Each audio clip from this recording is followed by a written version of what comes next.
Hello, class. When I live up north in West Virginia, I remember that I saw on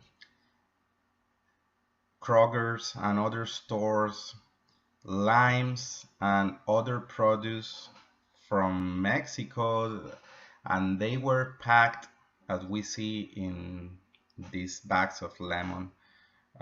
They were packed in the Rio Grande Valley, and the same happened with other agricultural products that were sold in places far away, such as the northeast of the United States. So this is related to the topic that we are covering today about the flow of goods and products from different locations. And this is, as you recall, the distribution of products. The distribution is one of the four P's in the marketing mix. Remember, product, promotion, price, and place or distribution. So the learning objectives for this chapter are first to explain what a distribution channel is, identify types of wholesaling intermediaries, and describe the different types of distribution channels. Second, list and explain the steps to plan a distribution channel strategy. And three, discuss the concept of logistics and supply chain.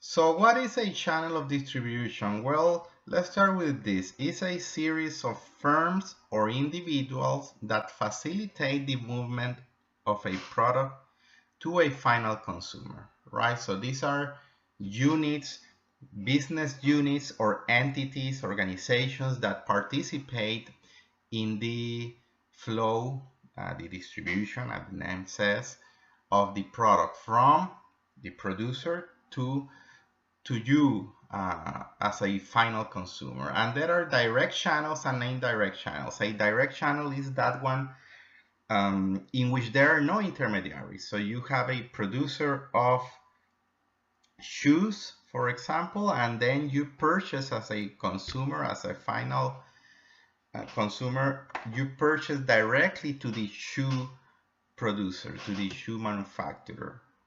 And you have indirect channels in which you do not buy directly those shoes from the producer, but you purchase the pair of shoes from a retailer or from other store, which in turn got the shoes from other intermediaries, wholesalers, or directly from the producers, but there is a middleman in between, right?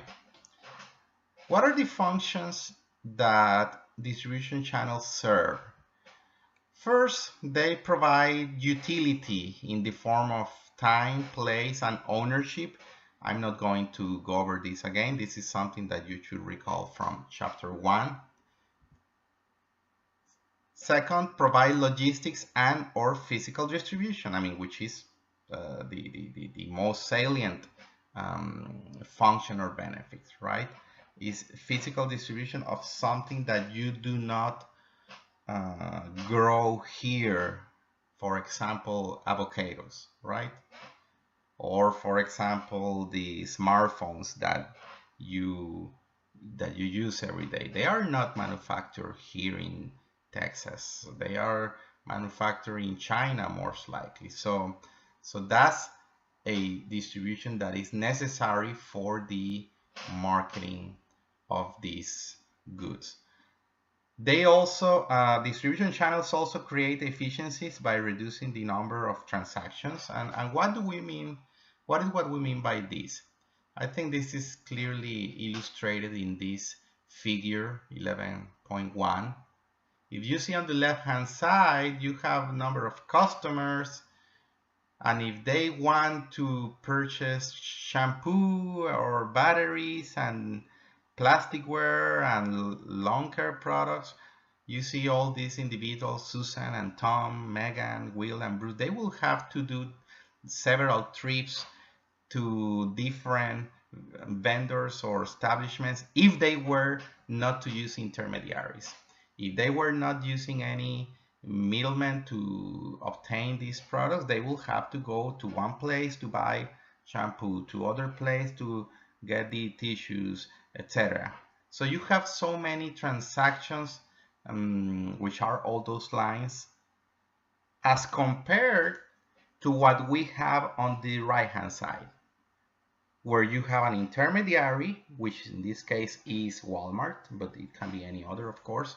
Walmart is the distribution channel, is one of the members in the channel, so that instead of having to do all these transactions, instead of having to engage in all these transactions, these customers go to one place, and in the same place they can find shampoo and batteries and tissues, plasticware, lawn care products, etc. So this is what we mean when we talk about the efficiencies and the reduction of those in the transactions, right?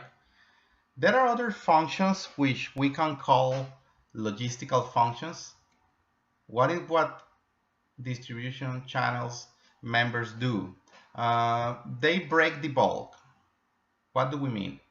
Well, they purchase large quantities of goods from producers, but sell only one or a few at a time to many different customers. So you are not going to buy from a corn producer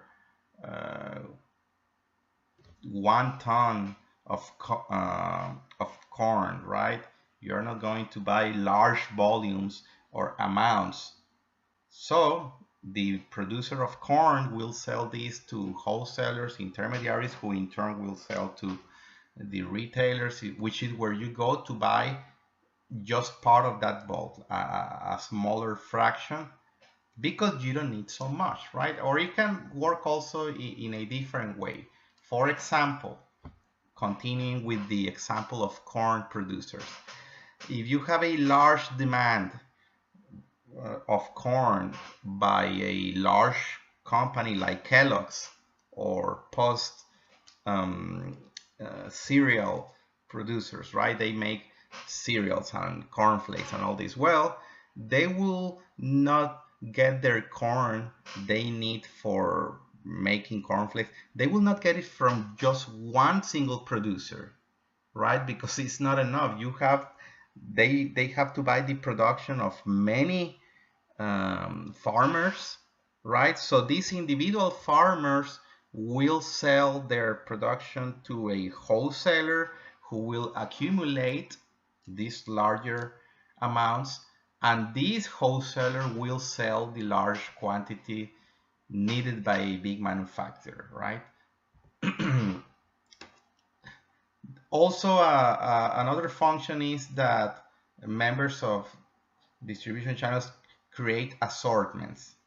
So they organize, they assort the product, they provide the variety of products in one location so that the customer can conveniently buy many different items from one seller. So if you are a small mom and pop store, a corner store in your neighborhood, and you need to stock your store with grocery, instead of you going to different vendors, different suppliers to get each of the different products that you have in your store, you go to 1 or 2 or 3 maybe wholesalers who have a variety of lines of products.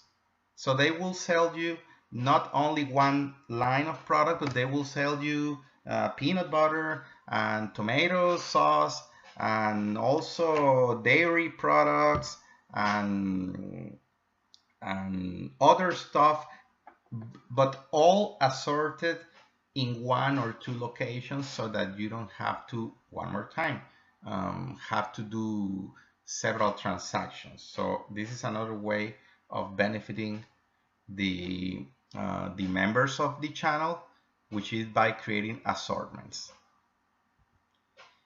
Transportation and storage, of course, this is something that is one of the most salient benefits when retailers and the other channel members move the goods from the production point to the other locations, right? So this is something that is clearly a benefit, the storage of those products, right? If you are in a holiday, for example, and you need all the stuff that you purchased for Christmas, well, all these products and gifts that you buy for Christmas, they have been in a storage there for a while, right? They were not produced the day before you purchased them. So this storage of product, which was of course accumulated over a long period of time, is another benefit of the intermediaries. There are other functions which have to do more with facilitating and, and easing the transactions. These facilitating functions, for example, relate to offering credit to buyers, doing market research. So if you have your inventory and you don't have to pay for it immediately when you get something from your suppliers, that is a form of credit. Instead of having to pay in that moment when you get the merchandise delivered to your store from the wholesaler, if the wholesaler gives you credit and gives you 10 days to pay or 30 days to pay them, that is a benefit, right? So that's part of a facilitating function. Market research, what do we mean by this? Well, sometimes if you are a producer and you send or you ship your products to another geographical location where you have an intermediary, a wholesaler, an agent, etc. They are over there with a close knowledge of what the market and consumers want. They can tell you what is trendy at this moment at that location.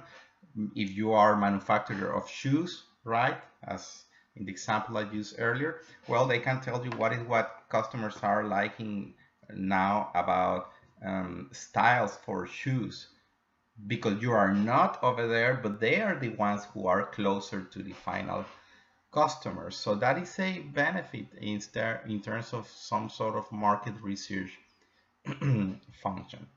Risk taking, that's another function, because there is a chance that is taken by retailers. They are taking chances on the loss of a product that probably will not be sold by customers in the way it was expected. So there may not be a demand, at least not an immediate demand. So there is a risk that, remember those in economics measures and finance, you recall this opportunity cost. So they purchase goods from you so that they can sell them and have them on their shelves or offer it to customers. But instead of buying your product, maybe they could have bought some other product, and there is a risk there in terms of losses if the product is not sold immediately. Communication and transaction. This is when channel members develop and execute both promotional and other types of communication among members of the channel. So for instance, if you are a manufacturer, producer, and you are located in one city where you have your operation, but you send your products to other geographical areas by using these intermediaries, through these intermediaries. Well, those intermediaries will very likely do promotion among other members of the channel that you cannot reach, right? If you send your product, you ship your products up to the Northeast, to the West Coast, and you don't have a physical presence there, you don't have a branch or a salesperson there, your intermediary is a wholesaler who is taking a risk by purchasing your product. They will be promoting your products, and they of course are looking on their on their own interests, but of course that is also that is on your interest as well and your benefit. What we see now in recent years is a tendency for what is called the disintermediation. What is this? Well, if an intermediary fails to provide unique value or be like indispensable, necessary for what the customer wants, well, the intermediaries are in risk of this disintermediation, which means disappearing or getting rid of these middlemen from the distribution channels, right? I'm thinking, for example, in the case of travel agencies, and this is particularly related to new technology advancements. So these are technological changes that can render channel members obsolete. Travel agencies back in the 20th century, they were pretty much, if not the only one, the major way, the major form in which you could arrange travel if you wanted to go to Europe or even within the United States, but especially internationally. You wanted to go to the Caribbean, to Europe or Mexico, and you needed airline reservations and hotels, etc., ground transportation. You had to go to a travel agency, and they were the intermediaries between the hotels, the airlines, etc., the tourism service and hospitality providers, between them and you as a customer. But what happens now with internet and digital technologies, you don't need a travel agency anymore, not in the same way that in the past. Why? Because you can make airline reservations directly through the airline's website. You can do a reservation directly for a hotel in a small Italian village, right? In a small town in Spain that in the past you were very unlikely to reach if it was not for the travel agency. So this is an example in which you get rid of the middlemen or intermediaries in the channel. What are let's talk now about the types of intermediary. What are the types of intermediary that we should be aware of? Well, let's break them down in two categories. On the left hand side, independent intermediaries, right? And we have two categories: merchant wholesalers and merchandise agents or brokers. And on the right hand side, manufacturer owned intermediaries. What are the merchant wholesalers? Well, these are the most conventional, let's say, the most conventional type of wholesalers. Full service merchant wholesalers. These are the types of intermediaries who will be providing a wide range of services for customers, such as delivery, giving credit, assistance, repairs, advertising, and other type of marketing support. So full service merchant wholesalers, they offer a wide variety of supports and services. We have this for many of the grocery stores that we have here in Corpus Christi, or for a specific product categories.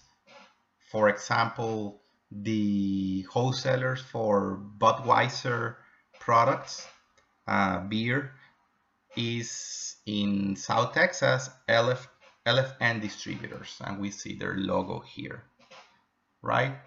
So they are large companies, large businesses, and those are different to the limited service wholesalers.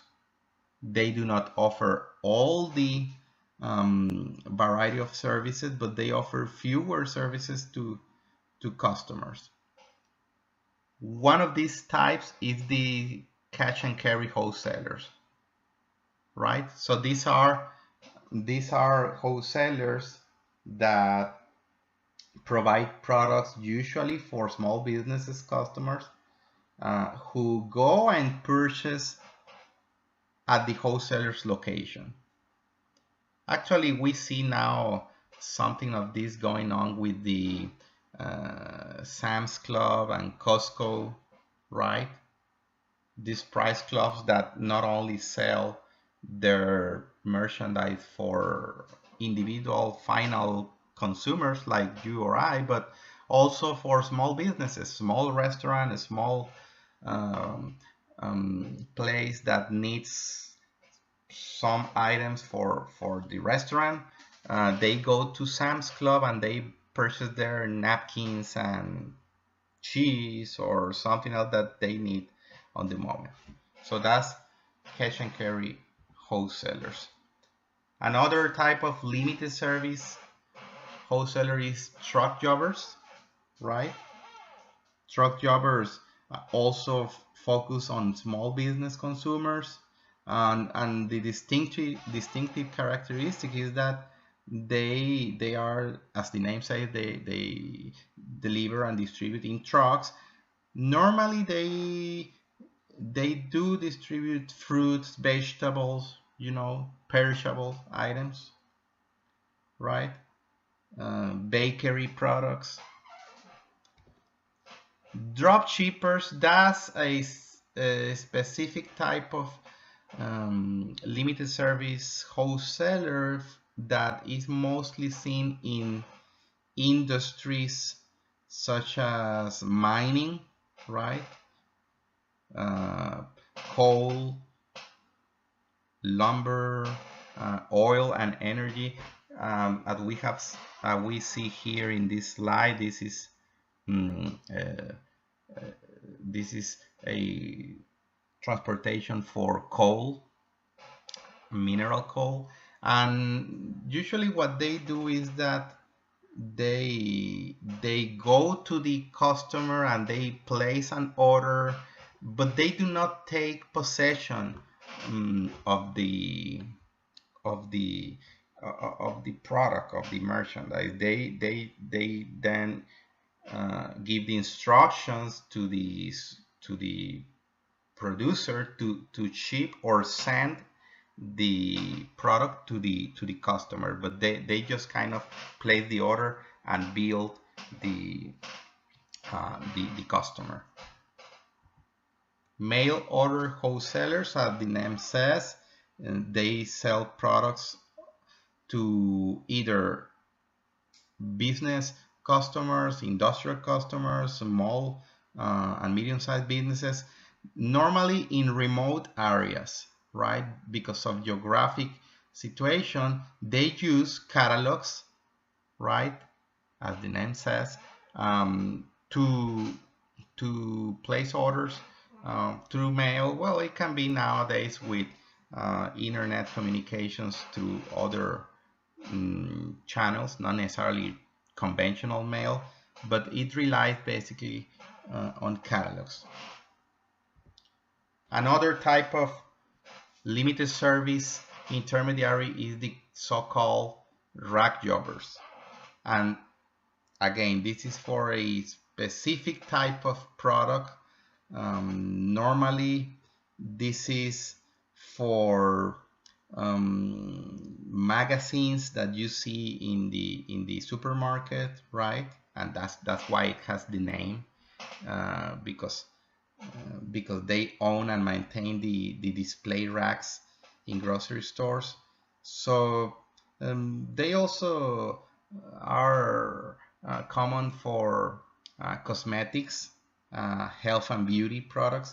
So again, the supermarket management will not be in charge of refilling the rack and taking out the old titles or the old magazines and putting the new one. This is something that is part of the responsibility of the rack jobbers. So one more time, we see for different uh, categories, for different product types, we have different type of intermediaries. Now, another type of these wholesalers uh, and or intermediaries are the merchandise agents and brokers, right? These are intermediaries who do not take title to the product, because the merchant wholesalers, either full service or limited service, they do not they do take title, right? They purchase and they usually take possession of the product, and then they distribute it and sell.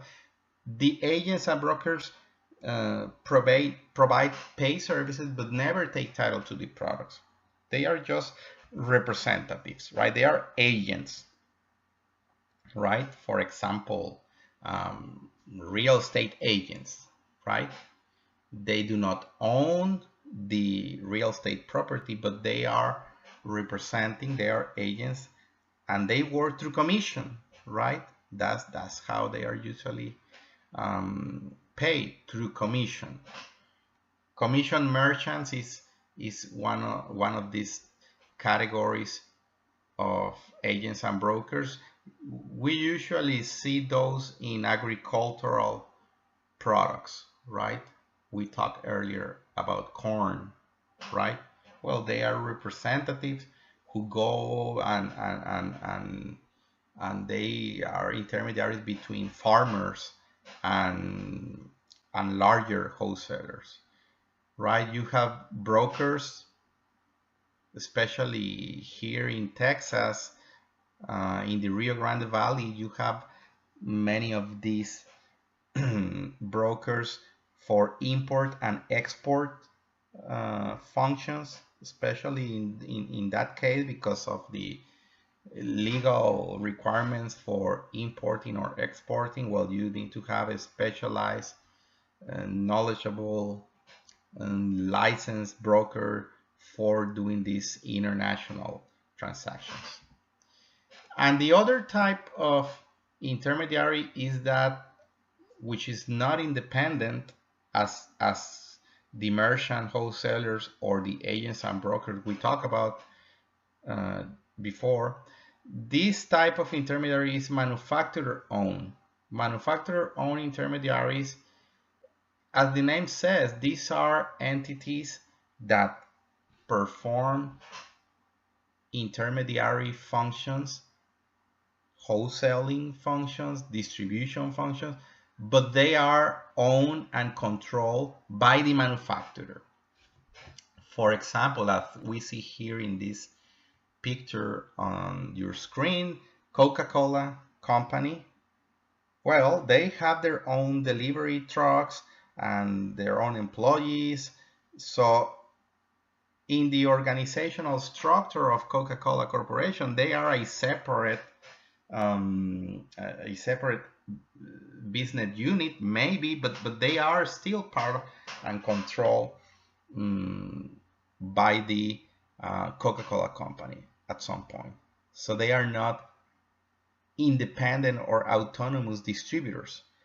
Some other soft drink companies, competitors to Coca-Cola or Pepsi, for instance, in Latin America, their distribution channels, their distribution and delivery trucks, they are not owned by them, but they rely on other businesses. So we have that these intermediaries perform functions of independent intermediary, but maintaining the control. One more time, the legal ownership, the control is under the manufacturer in the form of branches, in the form of sales offices, right? Airlines, for example, well, they have, of course, their own websites. and they may sell through travel agencies their tickets, but they also have their own sales office in certain locations, right? You have some brands that are owned by by another company that has the distribution of those products. For example, Craftsman, right? If you want to purchase a lawn mower, a Craftsman lawn mower, you will not find them in any retailer or like Lowe's or Home Depot. You don't find them there. You find them in Sears stores. Why? Because Craftsman is a company that was acquired by Sears company. So they are basically the same corporation. So they sell Craftsman lawnmowers through their same distributors, which are Sears retailers. Now, let's talk about the types of channel distribution, and here we need to focus on the types of channel of distribution according to the number of members who participate, right? Which is something that is influenced or determined by different factors: the market size, how frequent the customers buy, the customers in your target segment, etc. The number of levels that a channel of distribution has is the number of participants or intermediaries between the producer and the consumer. So as we see here in this figure, right? The simplest, the shortest type of distribution channel, it has two levels. Which ones are the two levels? The producer and the final customer.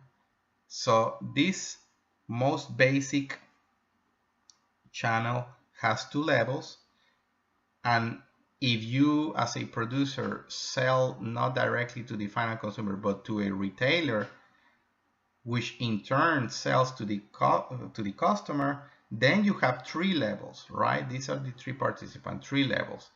If you have maybe a production that you sell to a wholesaler because it's maybe a different, a far away geographical location, and that wholesaler in turn sells to the retailer and that retailer sells to the customer, then you have four levels in the distribution channel, right? And you can have more.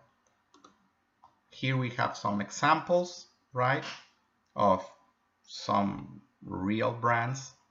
So if Wrigley's gum sell not to the direct final consumer, but to a candy and tobacco wholesaler, and that wholesaler in turns will sell to a convenience store, and then that to you, you have four levels, right? And the same applies. This is a typical consumer channel, but the same levels apply, the same format applies to business channels, right? Whether you sell to organizations, to other manufacturers, to other retailers. Here we see how Xerox sells not to a retailer, but to another manufacturer, right? And sometimes you have that a producer sells to a retailer, in this case Caterpillar tractors, to a Caterpillar's dealer, right? That's a retailer. And in turn, that retailer, that dealer will sell not to a individual consumer, but to a company that uses Caterpillar tractor. Again, this is all business to business. with different levels, as we saw in the previous slides. Some companies use dual and hybrid distribution channels, right, in which those channel members participate in more than one type of channel. The hybrid marketing system that we see, for example, in pharmaceutical companies, right? So these companies not only sell their products, their drugs and medicines through pharmacies, but they also have direct salespeople, right, doing promotion and um, um, uh, sales efforts through professionals, to doctors, to physicians.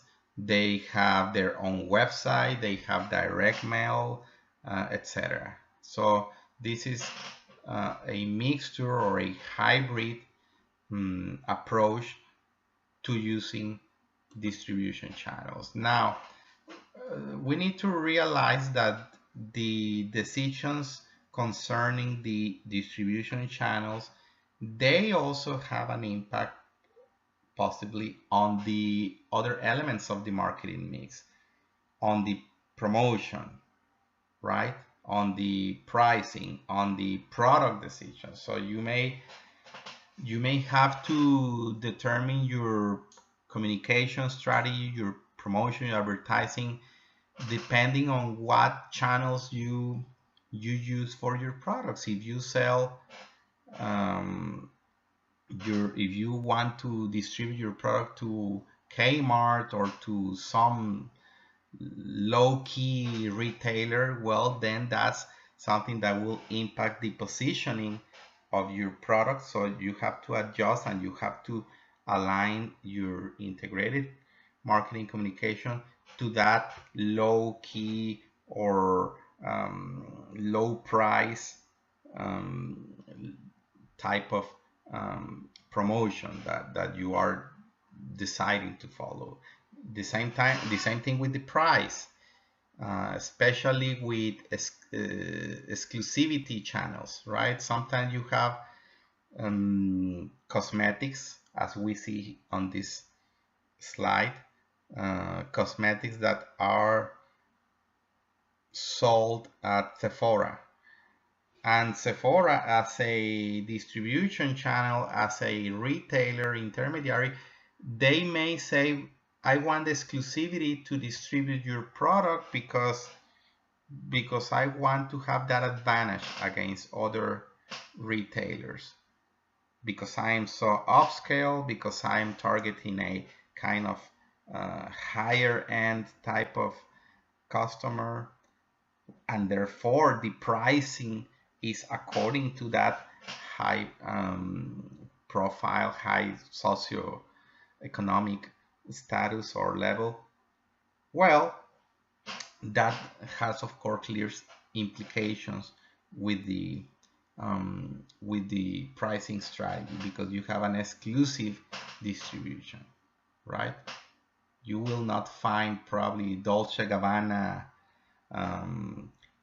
clothing and apparel in Kmart one more time, right?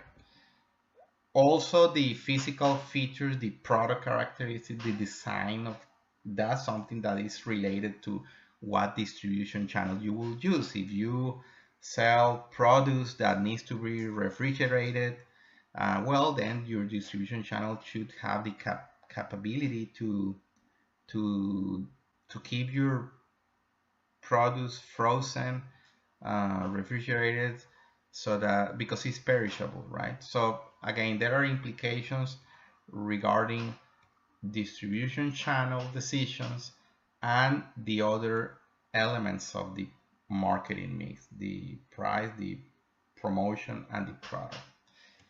Now, we also have to look at the steps in distribution planning.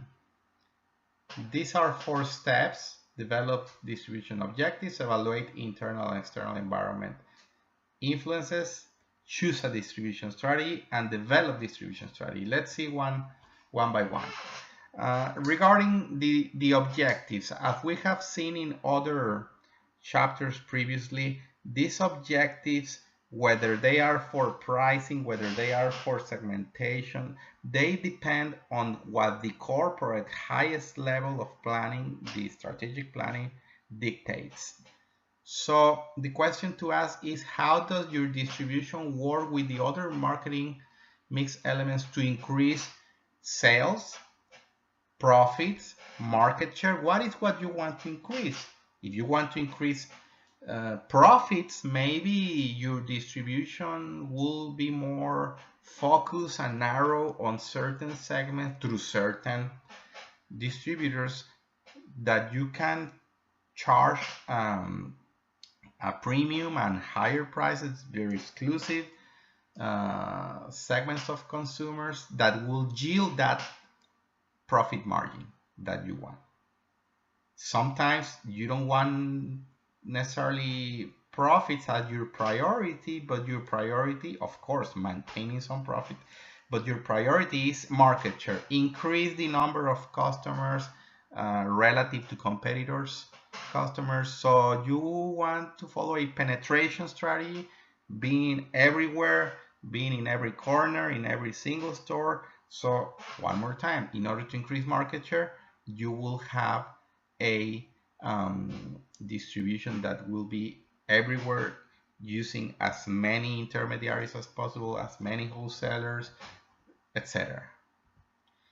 Evaluate internal and external environmental influences. We have referred to this before, especially in chapter 3. Remember, we talk about strategic planning, and one of the stages in the strategic planning process is looking at internal and external factors, right? And in this case, this is something similar to that. What are those environmental influences outside and internal factors and variables that impact your decisions for which channels you will select? How is the economy? Is there a recession? Are there regulatory, legal restrictions? You know, you can have changes in the international trade tariffs, right? So is it more expensive or less expensive to do import-export if you distribute internationally? Geographically speaking, where are your consumers located at? Are they here nearby Corpus Christi in Texas, or are they in California? One more time, that is something that is, of course, connected to your decisions on distribution channels. Do you have resources, sufficient resources to open a new branch, a sales office in California? Step 3, choose a distribution strategy according to 3 decisions: number of levels that you want, conventional, vertical, or horizontal channels, and the distribution intensity. So these are the 3 decisions regarding a distribution strategy. We already talked about the levels in the channel, right? We said the shortest, the most basic and simple channel is when you have 2 levels, from producer to consumer, and you can add more levels in between.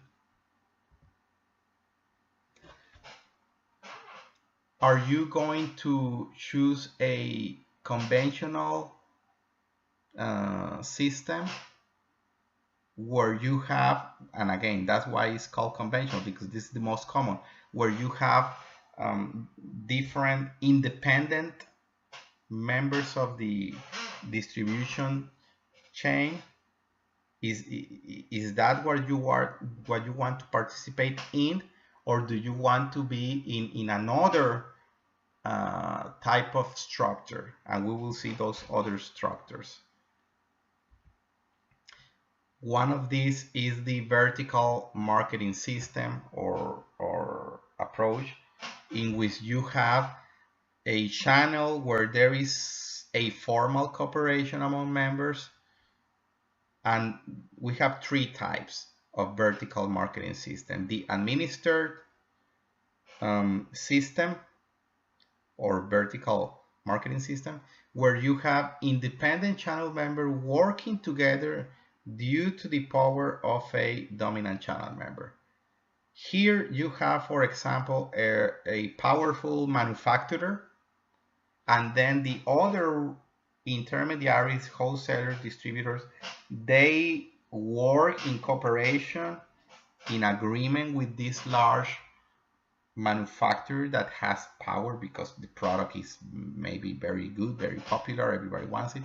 So they work together, but it's a voluntary cooperation, right? There is no contract or some sort of ownership. It's just the willingness to work together under a vertical system. Corporate VMS, corporate vertical marketing system. Here you have a single firm owning the different participants in the distribution chain. So a single firm owns the manufacturing, the wholesaling, the retailing. I think the example of Sears that I used few minutes ago is reflective of this, is illustrative of this, because Sears company owns the manufacturing of Craftsman's lawnmower machines, and they sell through their own retailers, Sears stores. So this is a vertical system. Contractual VMS, contractual vertical marketing system, you have, as the name says, a contract, right? A cooperation that, unlike the administered VMS, here you have this cooperation enforced by contracts that specify the rights and responsibilities of each member, right? We have some of these examples in the retail industry, which is what we see here called retail cooperative. You have association of grocers, right? You have something like that similarly in Mexico, the ANTAD, which is an association of grocery stores or retailers. Why did they get together into this organization under contracts? Well, because when Walmart came to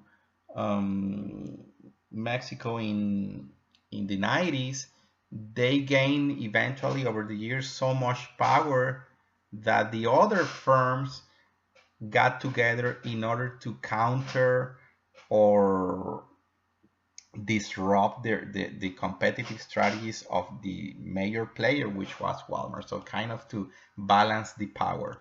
Why? Because in this way, these grocers, these retailers, together they could purchase larger volumes of merchandise to manufacturers. They could purchase larger volumes, larger quantities, and of course that gave them a lower unit price, because of economies of scale, and that gave them a competitive edge over the major competitor, which in that case Walmart.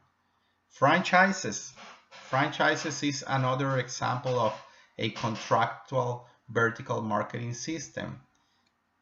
In the hotel industry, we see this a lot. So you have, for example, Ramada Corporation, which has a chain of hotels worldwide. They have their reservation system, they have the brand, the trademarks, the marketing, the advertising campaigns. And if a customer, through their reservation system, reserves a room for Corpus Christi, for the Bayfront area. Well, there is a hotel there, Ramada, which is a franchisee.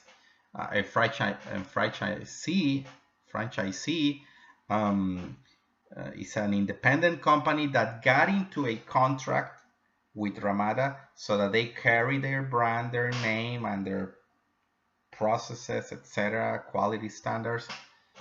But maybe next year or in a couple of years, they will change from Ramada as their franchisor to other franchisor like Holiday Inn. So this is a contract. So visitors and guests stay at this hotel partly because of the benefits provided by the larger company, which is Ramada, because of the knowledge and the brand recognition. We see this also similarly. It's not necessarily exactly the same, but with the car dealers, right? So you have a car dealer like AutoNation, which is huge, which is national, and they have, as you know, not only Chevrolet, but they have also here in Corpus Christi Honda, and they have also Toyota, I think. So one more time, they are independent organizations or members of the channel that have some sort of right license to sell the products manufactured by another firm. And another of the systems that we see is the horizontal marketing system, where you have two or more firms at the same channel level, not vertically but horizontally, that agree to work together to get their product to the customer. I think one of the most best illustrative examples is the airline code sharing system, right? So different airlines that they cover different geographical areas in the world, they do agree. This is like similar to a strategic alliance to deliver a product to a traveler who wants to go from here to Indonesia and will take 2 or 3 or 4 flights, maybe some of these through different airlines. So these are, one more time, 2 or more firms at the same level of the channel in a horizontal form to collaborate into a program of marketing for customers. Intensive, exclusive, or selective distribution. How many wholesalers and retailers should carry the product that you sell? If it's intensive, again, because you want to be everywhere, you want to have an increase in market share. Well, you follow a maximization of the coverage by selling through as many outlets as possible, right? Intensive distribution channel.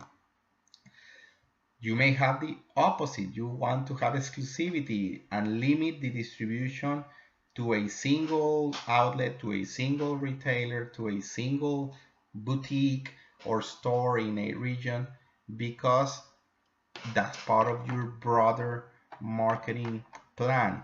You are positioned as a product that not everybody can find everywhere. It's not accessible for the masses, so it is distributed exclusively in certain retailers, right?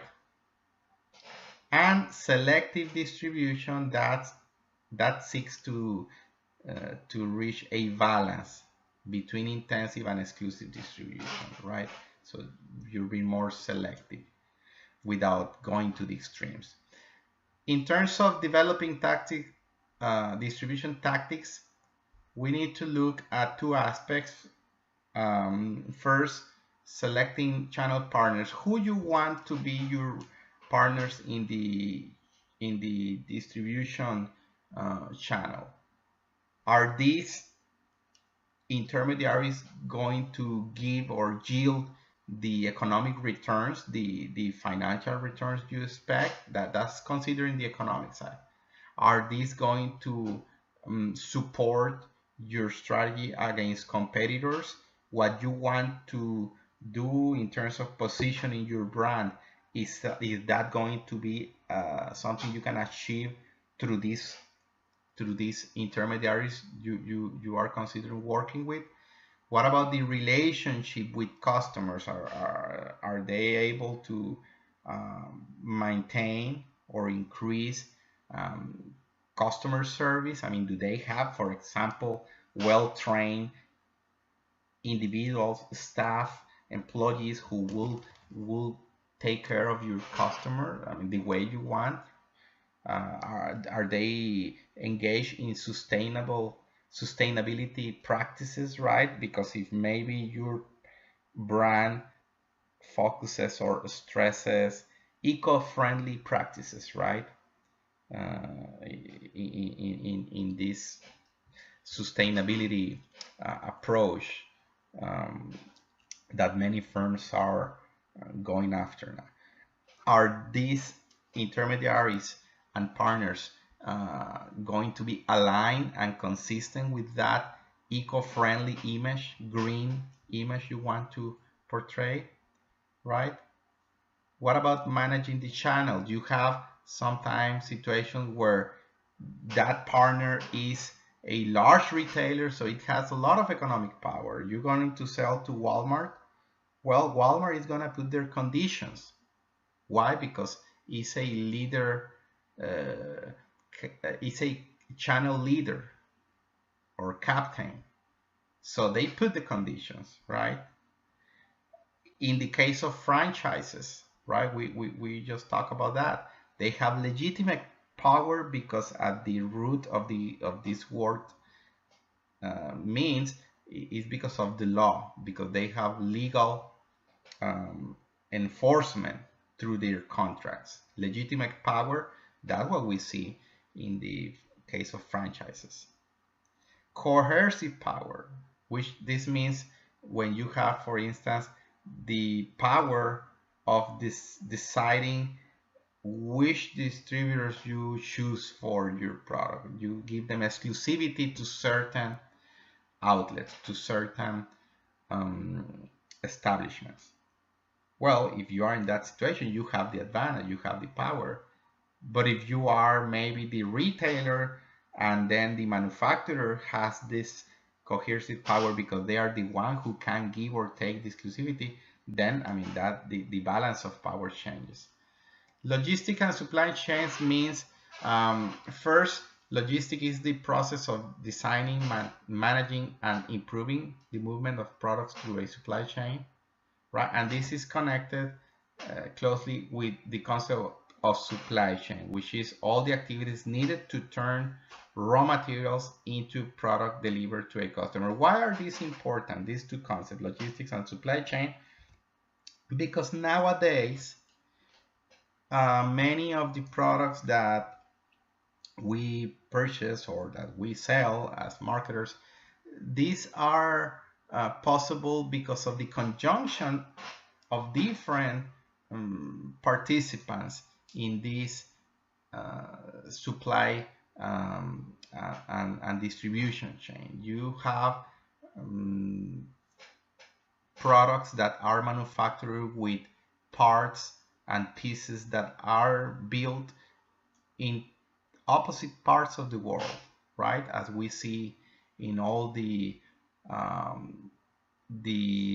countries of origins of the different parts that are needed to build a Boeing Dreamliner plane, right? So have to look at crucial functions in logistics in terms of order processing, right? The orders of the of the merchandise that you need, on the raw materials, on the inputs, etc. The warehousing of those, the handling of the materials, right? These are probably connected more to those of you in management majors interested in the production side of business. But of course, these have implication and impact on the marketing activities in terms of transportation, inventory control. These all, one more time, when you think of companies like Amazon, right, whose core is distribution, they do not manufacture or produce most of the things they sell, but they are intermediaries. So of course, these 5 functions of logistics are critical for them.